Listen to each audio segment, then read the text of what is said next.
안녕하세요. 더성형외과 옥재진입니다. 원장님 안녕하세요. 반갑습니다. 네, 반갑습니다. 원장님께서 이제 제일 많이 하시는 게 가슴 수술이잖아요. 네, 가슴 수술하면은 환자분들이 사이즈나 이런 걸 엄청 고민하지 않나요? 일단 사이즈가 고민이 돼서 오는 경우가 대부분이죠. 특히 가슴 확대 수술은 얼마나 크게 할까, 얼마나 크게 할 수 있나 이런 거에 대한 얘기를 많이 해요. 제가 여자는 아니지만 여자라면 저는 이마 하는 거 진짜 엄청 막 크게 하고 싶을 것 같거든요. 그게 하여튼 조금 다른데 네. 사실은 한 20년 전에 제가 수술을 할 때는 기억해보면 A컵이 차게 해주세요 이렇게 얘기하는 사람이 제일 많았어요. 그때 C컵 해주세요 이렇게 얘기하는 사람은 정말 드물었거든요. 네. 사람들도 이상하다고 생각했고 네. 지금 뭐 주로 C컵, D컵 이런 얘기들을 많이 하니까 이 선호라는 게 시대와 그 사회에 따라 많이 바뀌는 것 같긴 합니다. 하여튼 요즘은 아주 크게 하고 싶은데 얼마나 크게 할 수 있냐 이런 질문들을 많이 합니다. 보통 이제 한국인들 같은 경우는 얼마나 크게 할 수 있나요?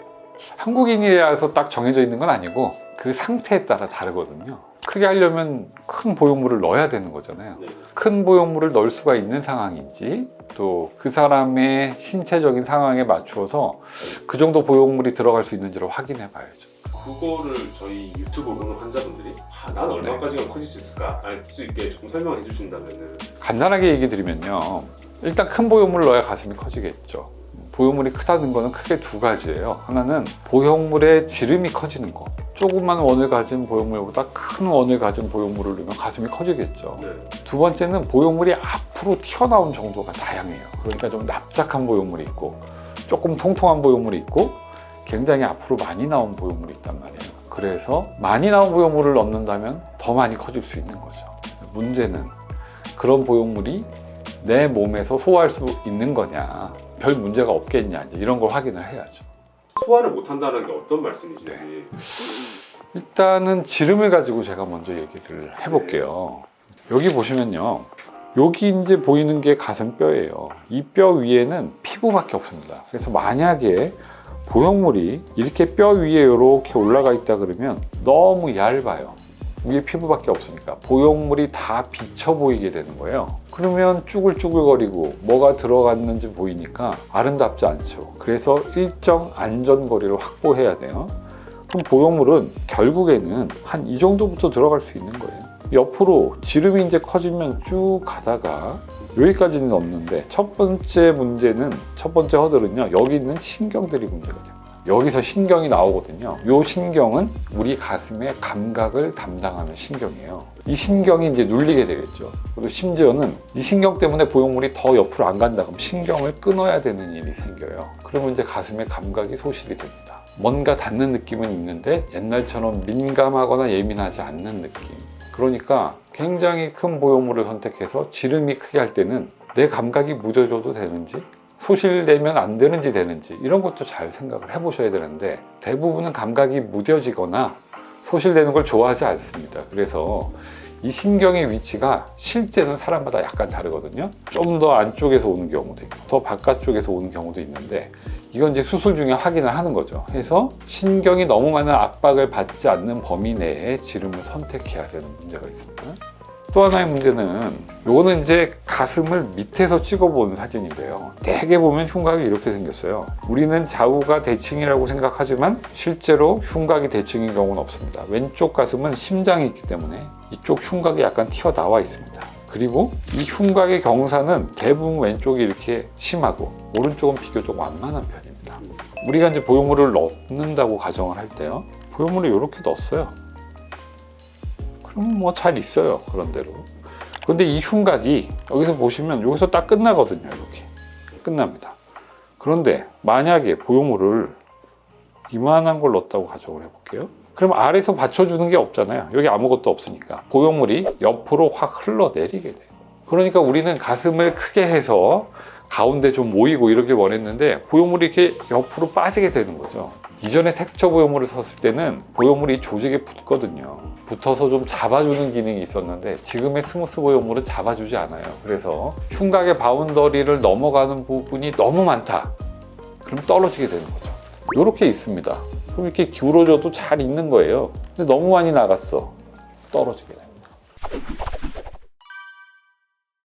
그 다음에 이제 할 얘기는 결국 앞으로 튀어나온 보형물을 넣는 문제가 되는 거예요. 우리가 이제 보형물을 넣으면 우리 몸 위에 있는 가슴 조직이나 피부가 이렇게 부풀어 올라야 되는데 얼마까지 부풀어 오를 수 있을까요? 풍선처럼 불면 부는 대로 부풀어 오를까? 부풀려면 조직이 탄성이 있어야 되거든요. 딱딱해서 잘 안 부풀어지는 조직도 있고 잘 부풀어지는 조직도 있는데 잘 늘어난다 하더라도 한계가 있는 거예요. 그 한계 내에서 수술을 해야 되는 거죠. 보통의 보형물은 이렇게 동그랗게 생겼어요. 동그랗게 생겼는데 얘가 몸 안에 들어가면 어떻게 되냐면 약간 밑으로 약간 이렇게 흐르는 느낌이 살짝 납니다. 중력이 이렇게 밑으로 잡아당기니까 밑으로 살짝 떨어지는 거예요.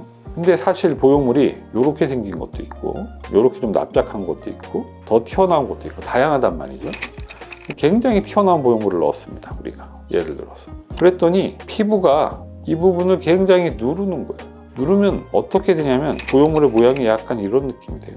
여기가 눌려서 오히려 위에하고 아래가 튀어나옵니다. 소위 말하는 윗볼록이 생기는 거죠. 위에가 갑자기 솟아오르면서 굉장히 어색하고 부자연스러운 가슴을 연출합니다. 만약에 어떤 분이 나는 그런 가슴이 좋아 그러면 할 수 있는데 대부분은 또 안 좋아하거든요. 그래서 우리가 앞으로 튀어나온 보형물을 넣을 때도 충분히 조직이 늘어날 수 있는 한계 범위 안에 넣어야 이런 문제가 없겠죠. 그래서 결론적으로 대부분의 경우에서는 감각이 어느 정도 보존이 되고 보형물의 위치 변화가 안 생기고 너무 보형물이 피부가 눌러가지고 윗볼록이 생기지 않는 범위 내에 보형물을 사용을 하려고 노력을 하고 그 안에서 가장 큰 보형물을 선택하게 됩니다. 원장님 말씀대로는 너무 그냥 크기만 큰 게 아니라 예쁜 가슴이 되게 중요한 것 같은데 어떻게 해야 이걸 좀 예쁜 가슴을 만들 수 있을까요? 사실 가슴 수술을 하는 이유는 몸매가 이쁘려고 하는 거예요. 가슴은 우리 몸의 한 부분이잖아요. 그러니까 가슴을 보고 결정하는 게 아니라 몸 전체를 보고 결정하는 거예요. 조화를 잘 이루느냐, 비례가 잘 맞냐, 그 다음에 비율이 적합한지를 보는 거죠. 그래서 가슴을 보고 가슴의 크기를 결정하는 거는 나무를 보는 거고요. 몸 전체를 보고, 그러니까 숲을 보고 나무를 봐야 아름다운 가슴을 결정하고 디자인할 수가 있습니다. 내 체형이라든지 뭐 살이라든지 이런 걸 다 봐야 된다는 거군요. 네.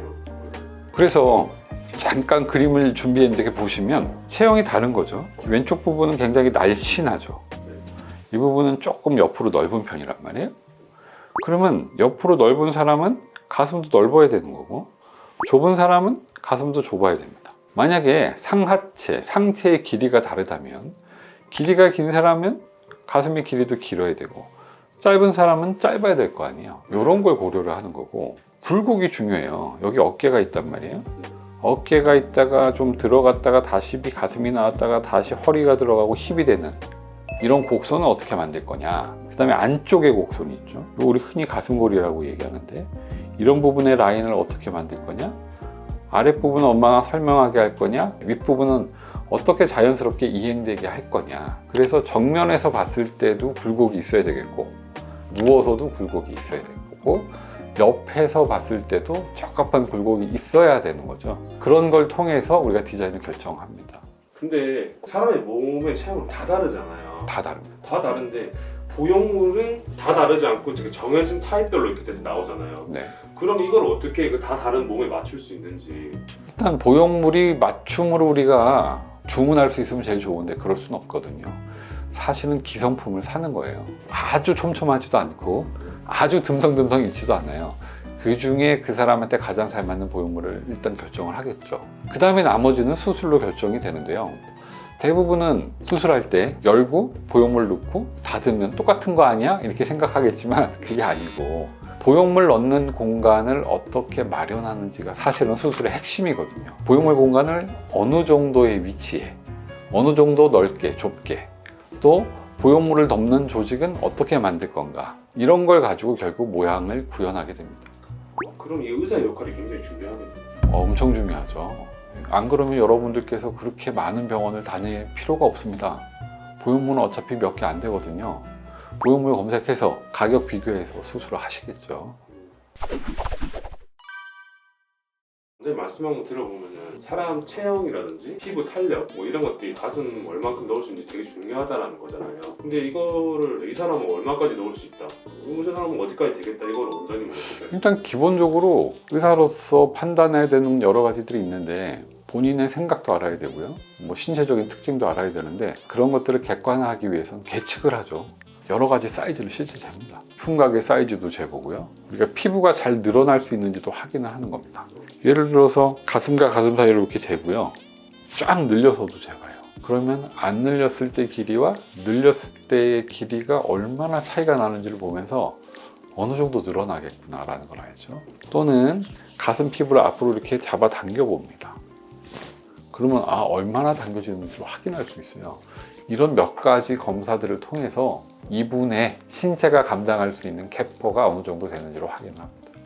이거 같은 경우는 아무래도 환자분들이 집에서 나는 몇 cc 넣을 거야 이렇게 정하지는 못하겠는데 전문의가 그건 못하죠. 그건 뭐 대부분은 뭐 인터넷 같은 걸 통해서 검색을 해보시고 이쁜 사진 보니까 몇 cc 넣었던데 네. 나도 몇 cc 넣어주세요 이렇게 얘기를 하는 거라 사실은 키도 다르고 몸무게도 다르고 무엇보다 수술하는 분의 기존 가슴 크기도 다르고 또 유연성도 다르고 너무 많은 변수가 있기 때문에 본인이 그걸 결정하는 것은 굉장히 위험하죠. 그래서 요즘은 일단 말로 하는 게 너무 어렵기 때문에 본인 몸 안에 어떤 사이저라는 기구를 넣어가지고 내 수술 후의 모습을 가늠해 볼 수 있게 하고요. 또 3차원 시뮬레이션을 통해서 그걸 보여주기도 하고요. 가상 시뮬레이션에서 이렇게 안경 딱 쓰고 이렇게 보면 내 가슴이 튀어나와 있는 정도를 느끼게도 해주고 그런 몇 가지 모델리티들이 있어요. 그걸 가지고 간접 체험을 할 수 있도록 도와드립니다. 큰 가슴은 아름답습니다. 단 조건은 본인하고 어울려야 되는 거고요. 문제가 없어야 되는 거고 본인이 감당할 수 있어야 되는 거잖아요. 그런 거에 대한 한계를 그냥 막연하게 생각할 게 아니고 조금 더 구체적으로 계측해보고 설명을 들으시는 게 중요할 것 같습니다. 왜냐? 내 가슴은 소중하고 내가 만든 가슴은 1, 2년 가지고 있을 건 아니거든요. 10년 이상, 더 많게는 20년 이상 그 아름다운 가슴과 같이 지내셔야 되니까 그 아름다움이 오랫도록 유지될 수 있는지 그 유지되기 위해서는 뭘 해야 되는지 어떤 관리가 필요한지 다 들어보시고 결정을 하시는 게 좋을 것 같습니다. 지금까지 더성형외과 옥재진이었습니다. 아무쪼록 도움이 되셨길 바라고요. 영상이 좋으셨다면 좋아요, 구독 부탁드립니다.